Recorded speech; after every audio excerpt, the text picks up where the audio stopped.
Values, National and Global. This session will be chaired by Mr. Chun Jae-sung, professor at the Department of Political Science and International Relations at Seoul National University. And we have Dr. Mahathir bin Mohamad, a former Prime Minister of Malaysia, is connected online with us. Please welcome them with a big round of applause. 큰 박수 부탁드립니다. 네, 시작해 주시죠. Good morning, everybody. I am Jae-sung Chun, a professor at Seoul National University. This is great. I'm really excited to have a chance to talk with Honorable Tun Dr. Mahathir. This is a privilege and honor to have this session. I'm going to moderate this session. First of all, Your Excellency, thank you very much for your time to speak as a keynote speaker at this Asian Leadership Conference. This session with Honorable Dr. Mahathir, the former Prime Minister of Malaysia, on the theme, Global Leaders' Perspective, Leadership Values, National and Global, is brought to you by Chosun Media in partnership with the Center for Asian Leadership and Perdana Leadership Foundation.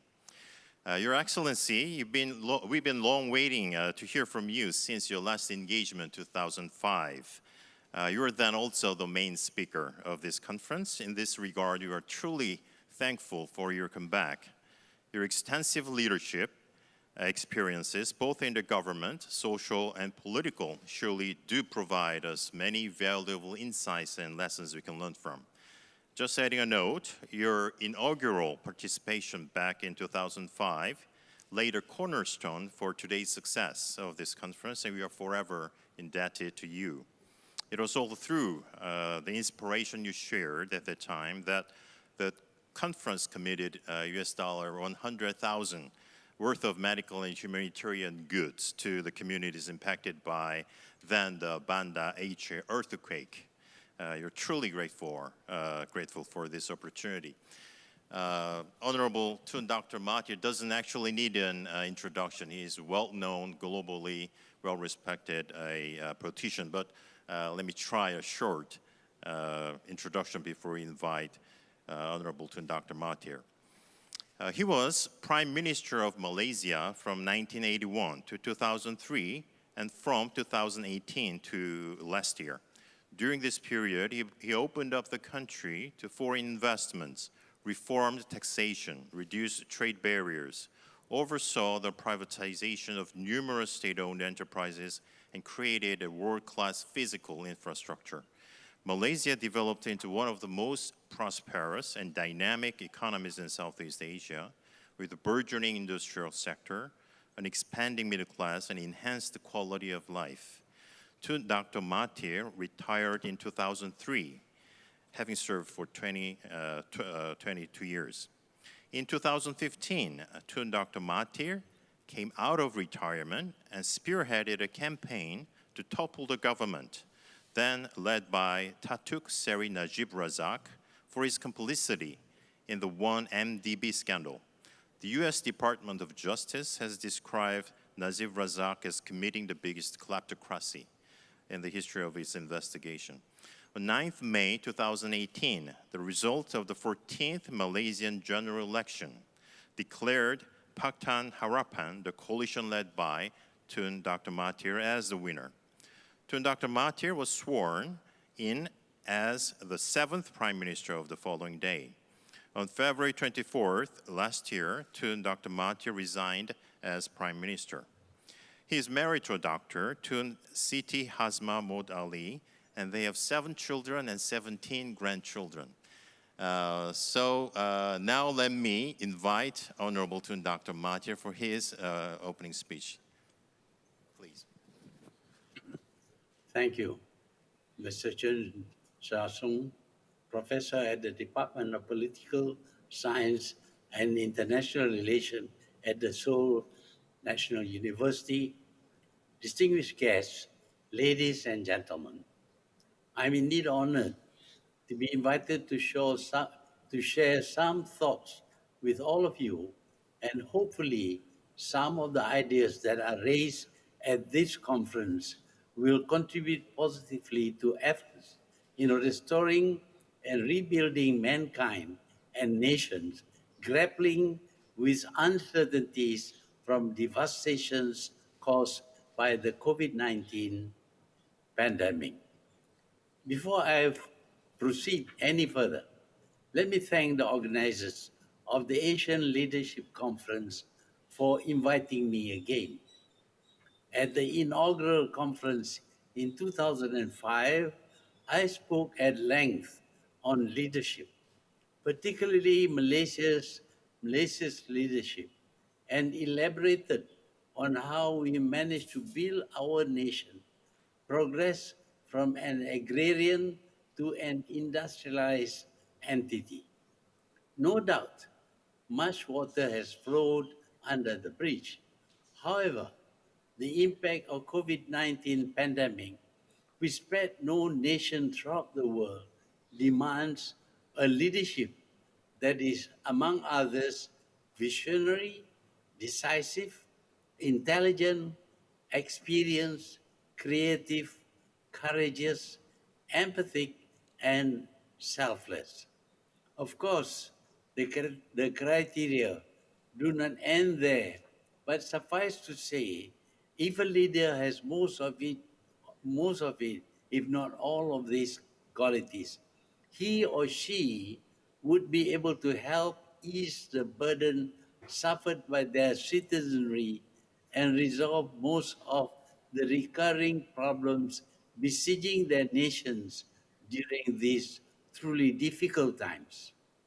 Ladies and gentlemen, while all of us accepts that the crisis caused by COVID-19 pandemic is unprecedented and there is no textbook theories or solutions available to solve or mitigate it, there are ample precedents and examples of how to manage crisis. We have seen governments forming war and warlike cabinets during conflicts, financial crises, catastrophes, and other devastating calamities.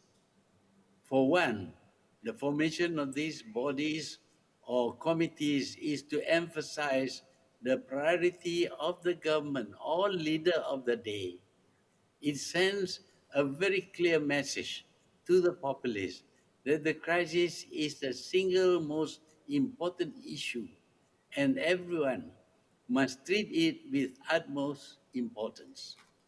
Once that message is out, the stage is set for both the leader and the one he leads. Certain rules, regulations, and standard operating procedures or SOPs need to be put in place for the nation to observe. To get the support of the citizenry, there must be leadership by example. Double standards must be avoided at all costs, as these rules and procedures demand a lot from the populace. And if they were made to feel that these are only applicable to them and not to those in power or the elites, efforts to impose these rules and regulations would be met with resistance, if not outright rejection. Indeed, during a crisis, you cannot have one set of rules for one half of society and another for the other half. One of the biggest challenges when mounting a strategy to resolve a crisis that engulfs a nation is public support. And this aspect is very pertinent when dealing with a pandemic of the COVID-19 proportion. If, from the word go, the leadership is unable to convince the populace that observation of the rules, regulation, and SOPs are crucial in mitigating the crisis, then whatever subsequent strategies and steps introduced and taken will not be smooth sailing, if not outright failures. Ladies and gentlemen, another aspect that a leadership faces during a crisis is individualism as opposed to collectivism. This is, of course, a prickly subject, as advocates of liberal democracy will argue that solving a crisis should not be at the expense of individual rights, or democratic rights should not be treated as obstacles in resolving crises. Yes, we have witnessed opportunistic leaders and leadership that thrive on crisis to strengthen their foothold and grip on their position. This is especially true with leaders whose positions are susceptible to democratic processes and unable to face the test of legitimacy. Ideally, individual rights and democratic processes must not take a back seat while the leadership deals with the crisis. But we do not live in an ideal world. If you look at some of the rules and regulations as well as SOPs introduced during this pandemic, some of them during normal times would have been challenged for infringing individual rights. Even efforts to vaccinate as many citizens as possible could easily turn into an issue of individual rights against public interest, especially when there exist in our midst anti-vaxxers who are not only opposed to being vaccinated, but are working overtime trying to influence others from doing so. While it is believed that the anti-vaxxers groups are only on the fringe, the possibilities of them challenging the vaccination process are very real. If they are even slightly successful, the target of getting an 80% vaccinated population may be affected. By then, there would be anger and open protest from both ends. One side demanding that the vaccination be made compulsory, and the other demanding regards for their individual space. Such a situation would scuttle the whole strategy to mitigate the pandemic and eventually isolate it from the bigger body of the population.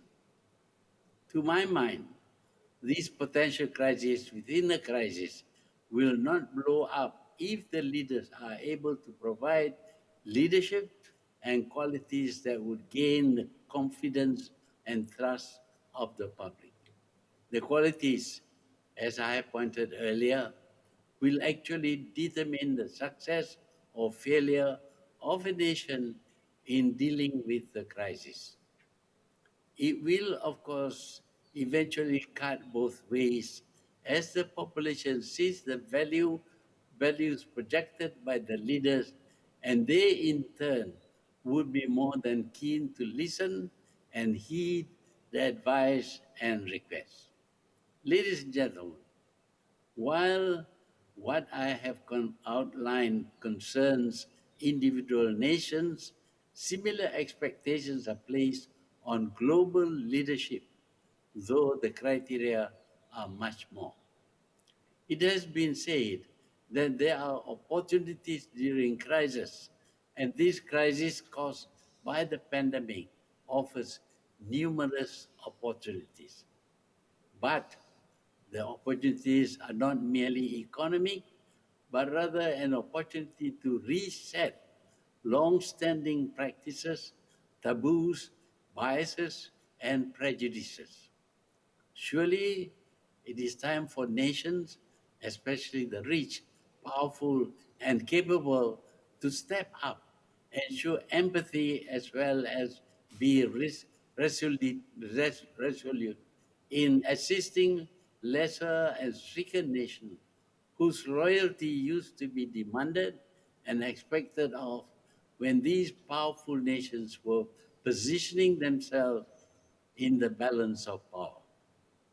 It may be wishful thinking, but surely it is an opportune time for the powerful nation to step up and put a stop on military aggressions committed by belligerent nations on neighbors and such.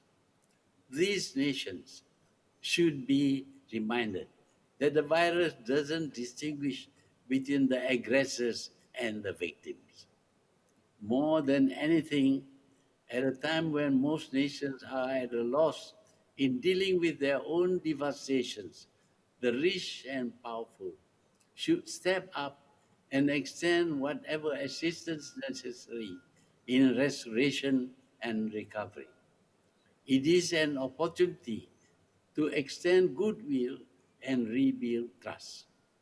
In the past, relations between the rich and poor nations are defined by exploitations, both economic and political influence. It is time that it is built on empathy and humanity. Lest the powerful nations forget, prospering thy neighbor is very much of the essence, and a new maxim could probably be added in which a healthy neighbor is a welcome friend. The poor nations' misfortunes are not only the pandemic, but the inability to deal with the fallouts that ensued, while the rich nations too have their fallouts, but for the poor, the tools for recovery are not there. We are aware that the pandemic had changed our ways of doing things, what we describe as the new norm. We trade and interact differently, but these are only possible when the necessary infrastructures are there.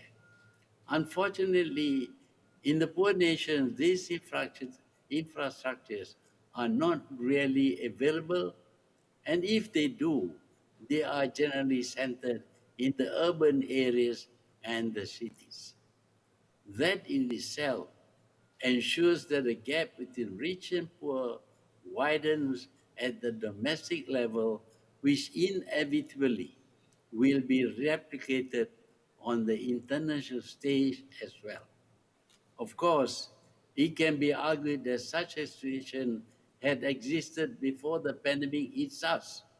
While that is true, it cannot be denied that the gap had widened further and wealth distribution had reached an alarming level of disproportion.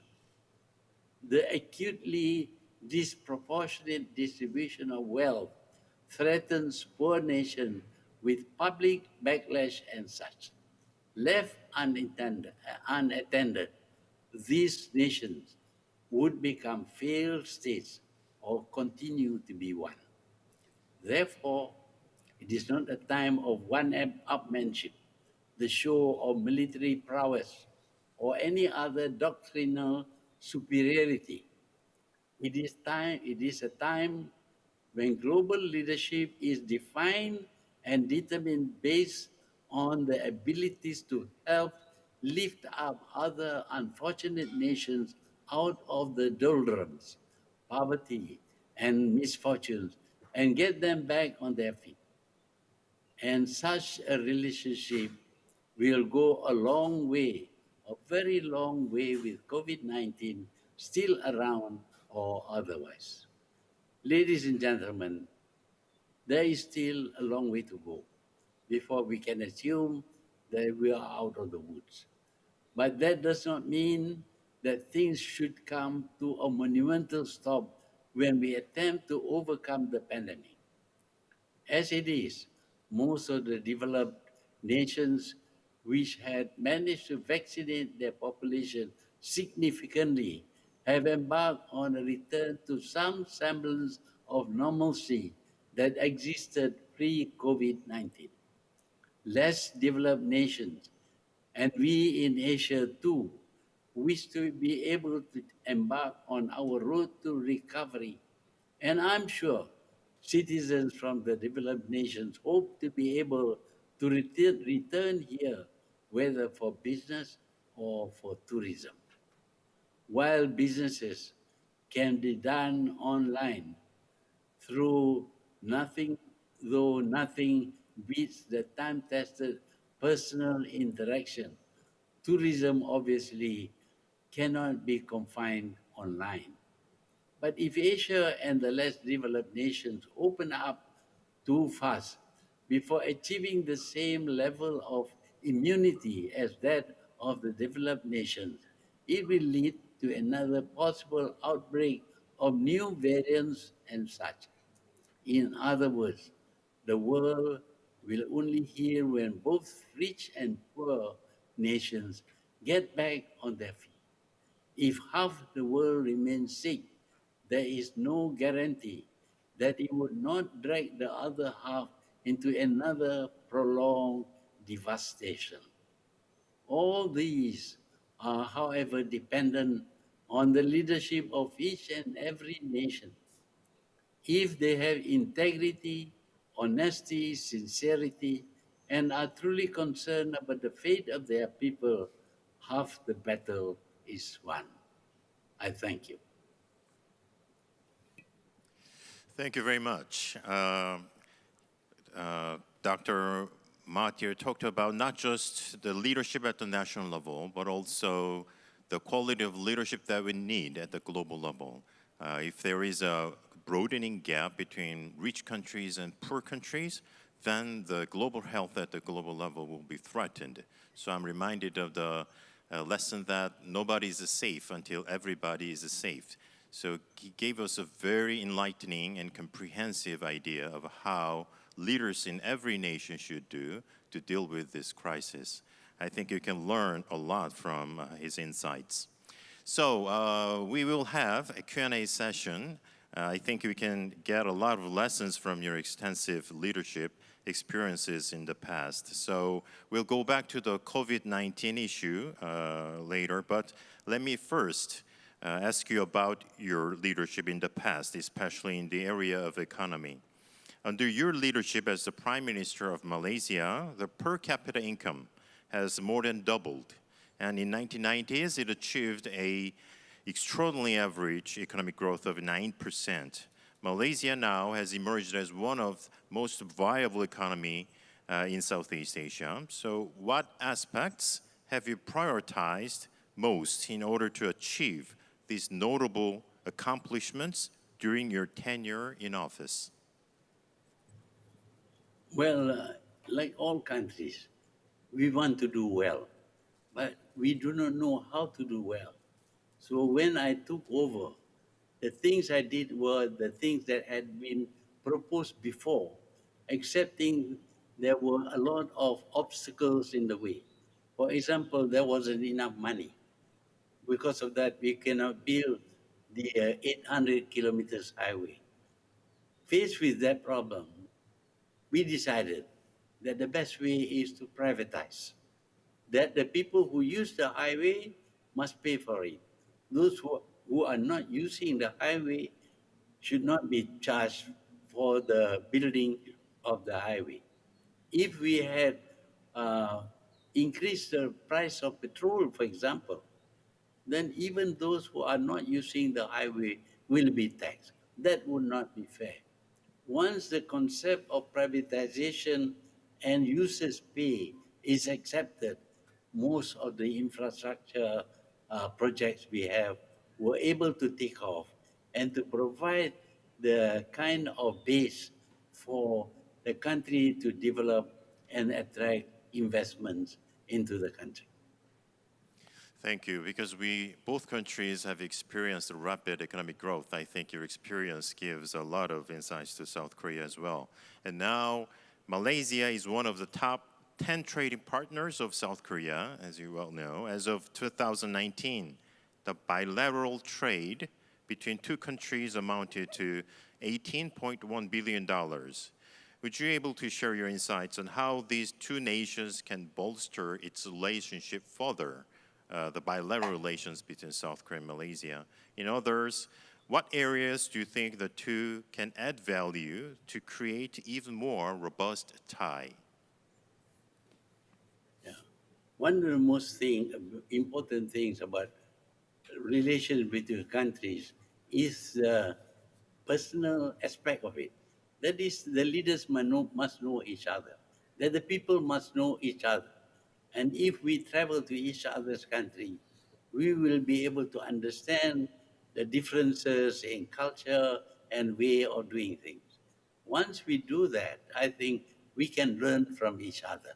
So we always believe that trade is a creator of wealth. We need to trade. Malaysia exists on trade. We have always been a trading nation. So whenever we go to a country, we see the potential for trade. But trade must be two-way.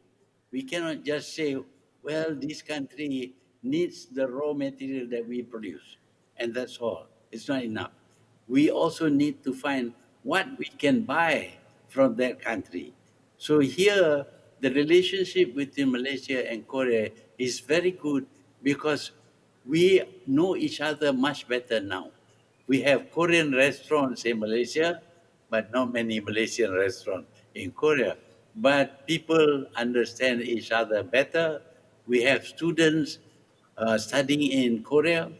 We have a lot of tourists from Korea coming here, all of which contribute towards personal relationship, which in turn contribute towards the development of both nations. Thank you. Actually, I've been to Kuala Lumpur for academic exchange, and it was a fascinating environment for the cultural exchange, as you said. I think there will be more chances for mutual understanding and exchanges more if we overcome the pandemic. That is a big crisis situation now. Related to that, you have long been a strong proponent of the Asian values, and actually that's a subject that South Koreans think very much. How has the Asian value evolved over the years? And how do you think has this helped many communities in Asia confront the ongoing COVID-19 pandemic? Please. Yeah. For centuries, the world was Eurocentric. We looked to Europe for ideas, for products, for a lot of things. And they have done well. And therefore, we should look at them and copy their systems, their values, etc. But of late, we see a deterioration of their value system. Part of it has actually collapsed.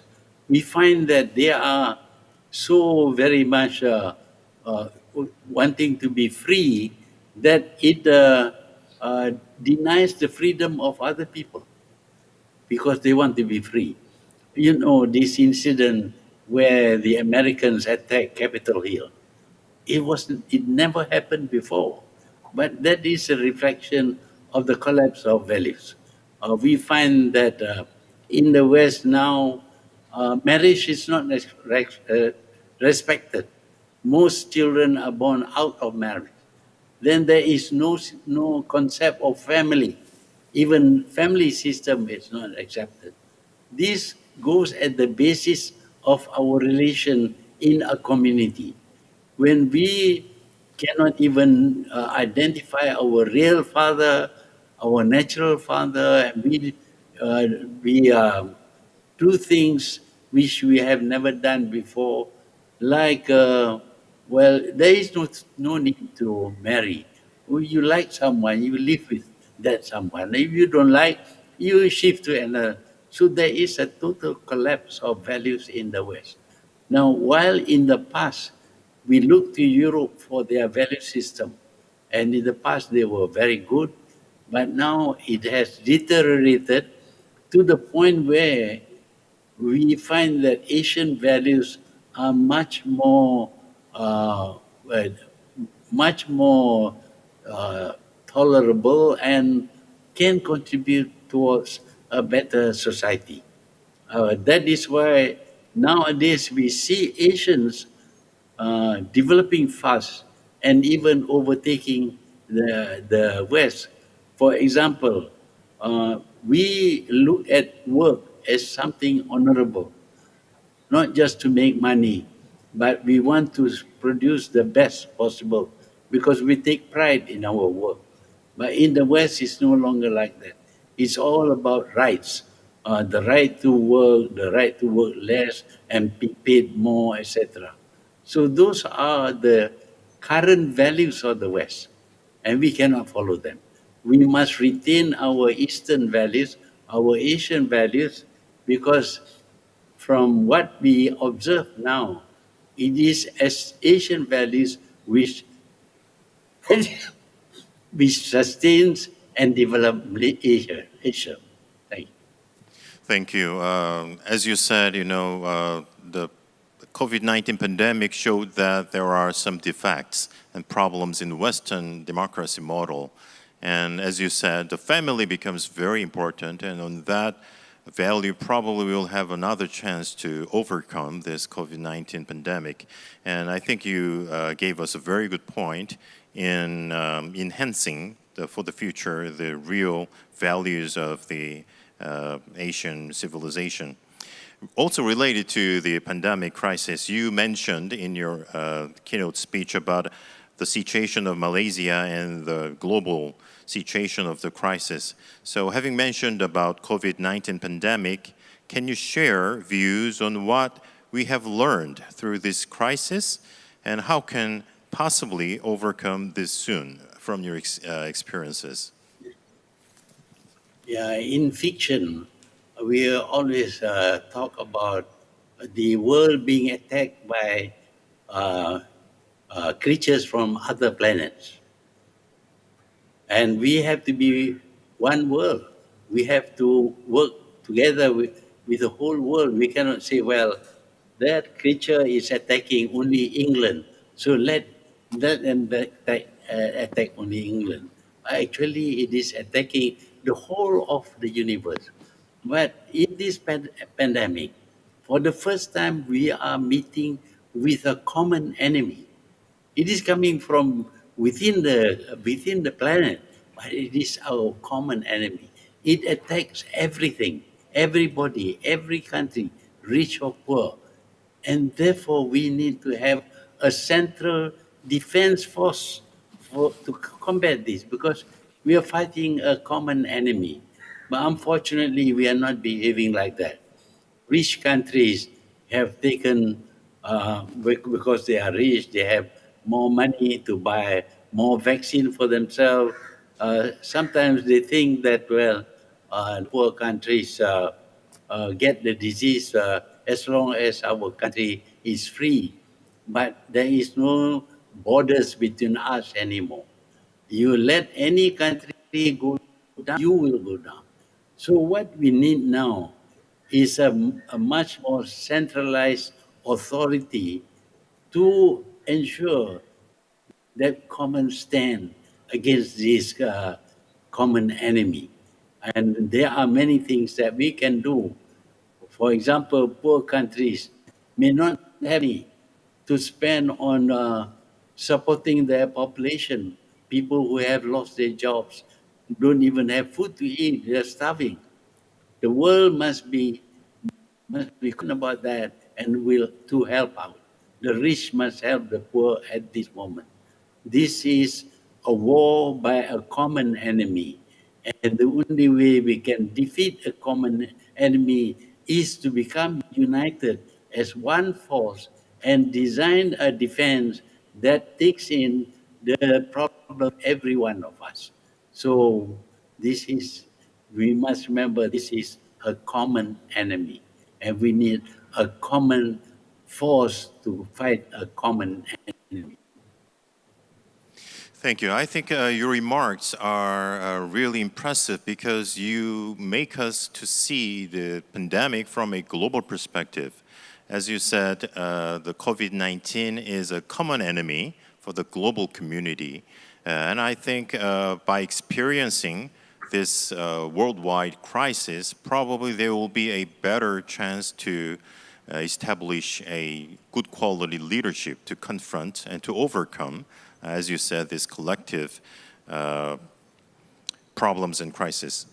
Related to that, this is a foreign relations or foreign policy question, as you also mentioned in your remarks very well. Some countries, can make full use of this crisis as an opportunity to expand their national power influences, and we should not do that, regardless of which country it is. And South Korea is very famous for suffering from U.S. China strategic rivalry, which is becoming more and more severe.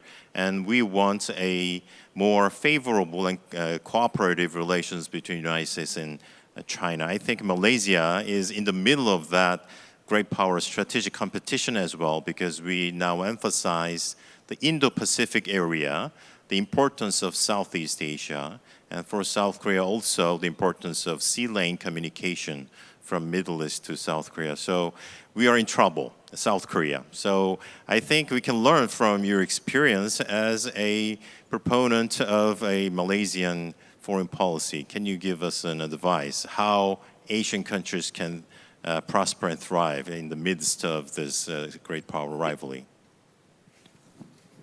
Yeah, one the most important thing is not to take sides. We neither favor America nor China. We don't take sides.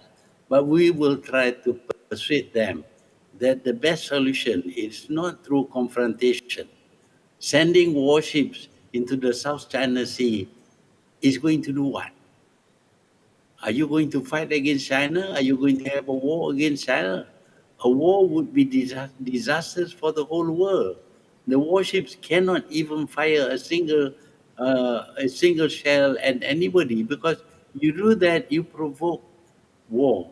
And as you know, war, we have seen how war has destroyed the world, and in the end, nobody gains. Even the losers can gain if they know how. But war does not solve any problem. The only way to solve problem is to resort to negotiation. If that fails, through arbitration, and maybe through a court of law. That is the way to do for civilized people. But thinking that, well, differences between our country and their country can be solved by killing them is very primitive. We are not, we think we are civilized.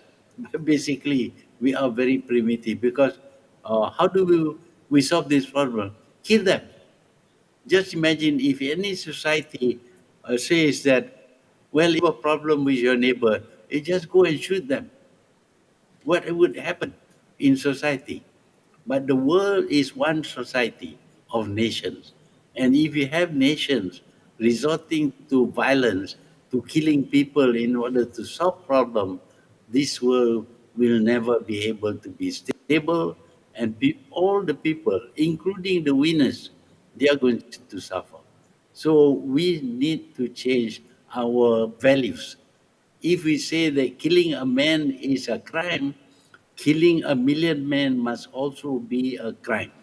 So reject war as a solution to conflicts. Resort to negotiation, to arbitration, and to a court of law. We have to accept. Because in war, you may win, you may lose. In negotiation also, you may win and you may lose. But in war, when you lose and you win even, the whole place is destroyed. Millions will be killed. But in negotiation, you may lose, but nobody is killed. So at least we save lives. So I think this idea that wars can solve problems of conflicts between nations is outdated, is primitive, and we should get away from that. Thank you. I think the prevention of war and peace and negotiation should the lessons that we, all Asian nations, including great powers, should keep in mind. Thank you. We are running out of time, so I think I have to ask you the one last question. That's actually open and broad question. After having served for Malaysia for so long, what is one thing you think you did well, making you most proud? Among many things, and if if there is something that you are not satisfied with, and why, please. Well, I feel happy that in the period when I was a prime minister, the country was able to develop to the point where it was referred to as the Asian tigers. That is something that I feel satisfied with. It is job satisfaction, not what I get, but but about having done something which you set out to do successfully. This is what I think as a success for me. The other thing is that I had believed that any leader would be concerned about the people. So whoever succeeds me doesn't matter, because we think that I thought that if they succeed me, they will continue the work of developing the country. Unfortunately, they made a 180-degree turn.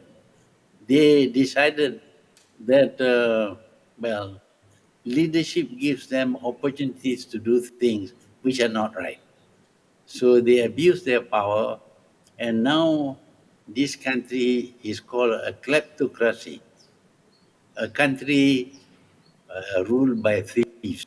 That is something that, had I known, I would have stayed on, even though I had served for 22 years.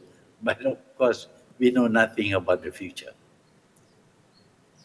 Thank you very much. We really appreciate your time for participating in this conference. I think we have to end this session. I wish your health and success for your future, and probably we'll have another chance to share your views. Thank you very much. Let me call this session to close.